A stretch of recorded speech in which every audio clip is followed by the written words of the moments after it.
So malaki, maraming bulsa, maraming compartment, marami kang ma-organize. Presyong makatarungan, presyong mapag-iipunan. Ang ganda ng kulay, oh. 'Di ba? Hindi boring yung kulay.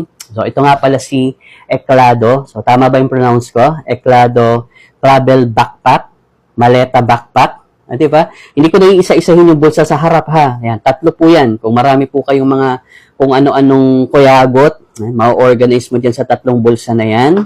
Tapos ito yung pinaka hinahawakan kong bitbitan, para po siyang synthetic na leather. Kung ayaw mong bitbitin ng pagganito, pwede mong pangbitbitin ng pagganito. Ito naman po ay mesh, foam mesh makapal. Alam mong sturdy pag hinawakan mo, no? Sa kabilang side po na pocket, ayan, garterized open pocket for our inuminan. Ang sukat ko po 800 ml na stainless steel na tumbler, kasyang-kasya po sa kanya. Okay? And then shoulder pads. Okay, malapad yung shoulder pad para kahit mabigat po yung dala po natin, okay, komportable sa pakiramdam. Yung positioning ng shoulder pad, hindi po siya masyadong malayo sa isa't isa.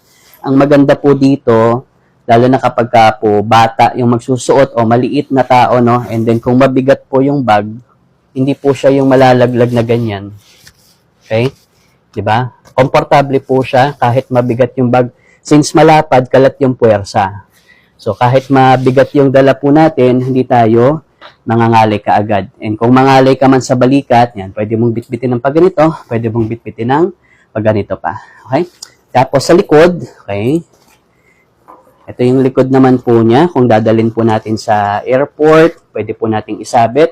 May secret pocket pa po dito, secret compartment para sa ating mga cellphone, wallet, valuables. Yan, dito mo ilagay. May dala po tayong laptop. Okay? Dito po yan. Kahit po malaking laptop pa po. Yung pinakamalaking mong laptop na 17-inch na gaming laptop, kasya po dito yan. Ang laki-laki, oh. Padded, yes, makapal na pad po. Lagi pong yan yung tanong, eh. Kapag laptop bag, kung padded ba yung divider, o pati yung likod, makapal po parehas yung likod po niya, pati divider, documents po dito mo ilalagay. Di ba? And then, punta na po tayo sa yung pinaka-main compartment po natin. Ito na yung pinaka-main compartment natin. Kaya siya tinawag na maleta bag. Dito mo ilalagay yung mga damit mo po. Okay? And sa akin nga, ipapagamit ko to sa sa upper elementary ko, grade 5, kasi napakalalaki po ng libro niya, napakadaming notebook, napakadaming gamit sa school, and sa palagay ko, sobrang sapat na itong bag na to para sa lahat ng mga gamit po niya, no? Para isang bitbita na lang. Ayan. Para hindi malikot yung kanyang mga gamit.